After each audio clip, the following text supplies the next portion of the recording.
Grup neraka menanti Jonathan Christie, sementara Anthony Ginting bersiap menghadapi singa di kandangnya sendiri. Akankah mereka mampu bertahan hidup di hutan belantara Olimpiade Paris 2024? Para penggemar bulu tangkis, bersiaplah untuk petualangan seru di Olimpiade Paris 2024. Hasil drawing baru saja diumumkan, dan wow, ini akan menjadi pertarungan yang luar biasa di lapangan. Kita punya dua jagoan Indonesia yang siap menggemparkan dunia, Jonathan Christie dan Anthony Ginting.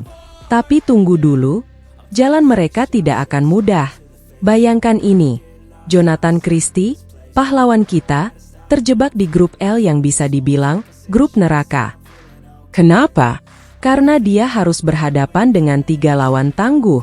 Ada Lashya Sen dari India, Kevin Chordon dari Guatemala, dan Julien Charragi dari Belgia.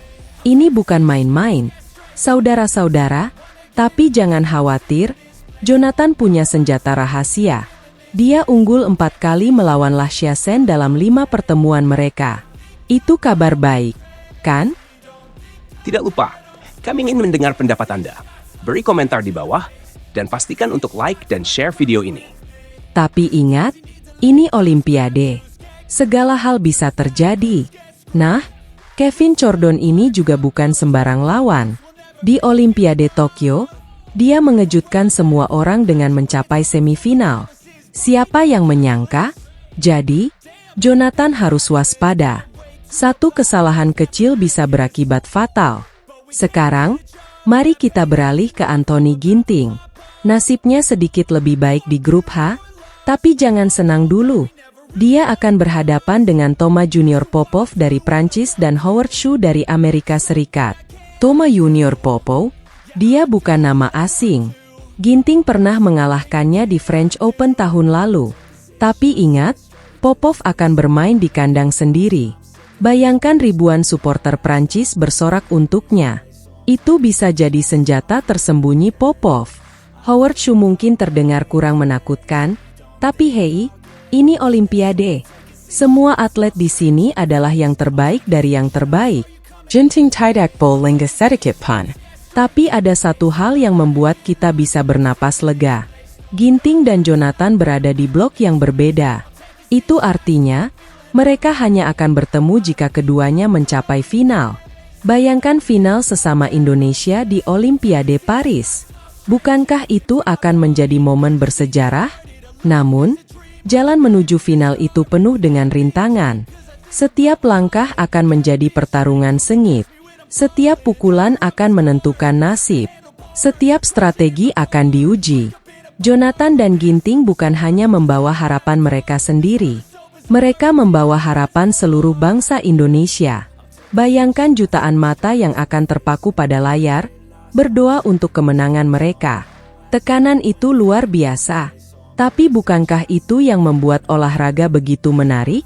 Ketidakpastian, drama, dan kejutan yang mungkin terjadi. Siapa yang akan bangkit sebagai juara? Siapa yang akan tumbang di tengah jalan?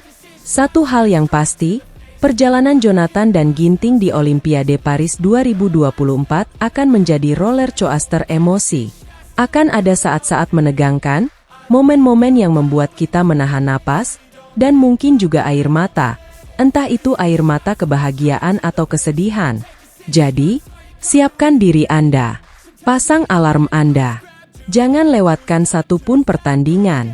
Karena di Olimpiade Paris 2024 ini, sejarah akan terukir. Dan siapa tahu, mungkin kita akan menyaksikan medali emas bulu tangkis kembali ke tanah air. Apakah Jonathan akan mengatasi grup nerakanya? Dari degradasi menuju panggung dunia, kisah mengejutkan Alfie Wijaya Chairullah yang membuktikan bahwa dalam olahraga, tak ada yang mustahil.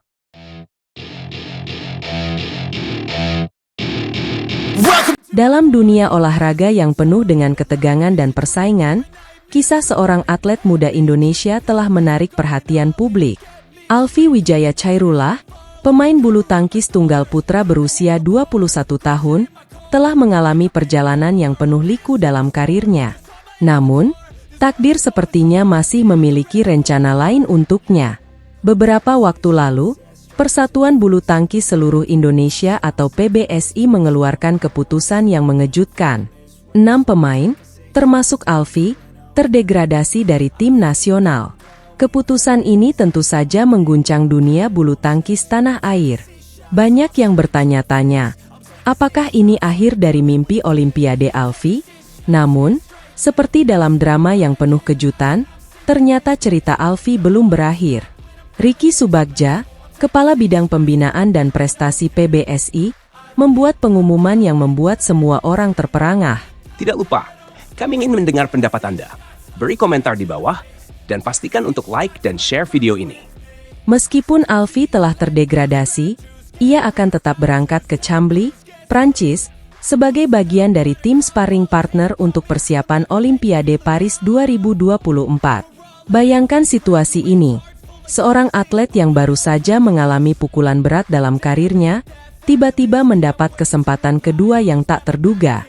Ini bukan hanya tentang bulu tangkis, tapi juga tentang ketahanan mental dan kemampuan untuk bangkit dari keterpurukan.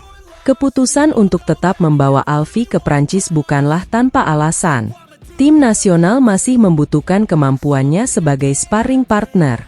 Ini menunjukkan bahwa meskipun Alfie mungkin belum memenuhi target yang ditetapkan, bakatnya masih diakui dan dihargai oleh para pelatih. Mari kita lihat lebih dekat mengapa Alfie terdegradasi. Dalam 3 turnamen terakhir yang ia ikuti, hasilnya tidak sesuai harapan. Di Vietnam International Challenge, ia hanya mampu mencapai babak perempat final. Sementara itu, di Thailand International Challenge dan Taipei Open, performanya bahkan lebih mengecewakan, terhenti di babak 64 besar dan 32 besar. Namun, jangan salah sangka.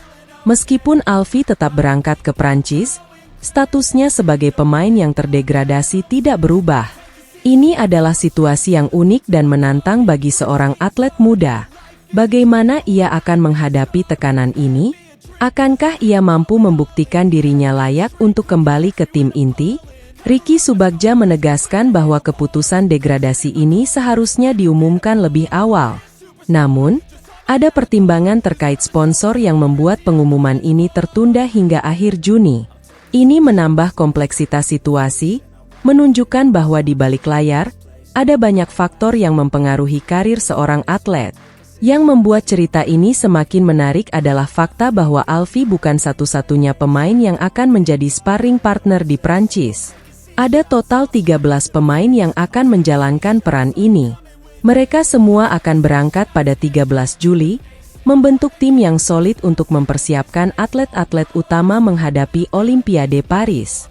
Kisah Alfie ini mengajarkan kita banyak hal tentang resiliensi, kesempatan kedua, dan kompleksitas dunia olahraga profesional.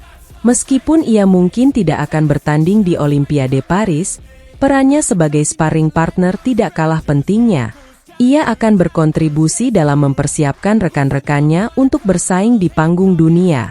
Jadi, apa yang akan terjadi selanjutnya dengan Alfie Wijaya Chairullah? Akankah pengalaman di Prancis ini menjadi batu loncatan untuk kembali ke tim inti?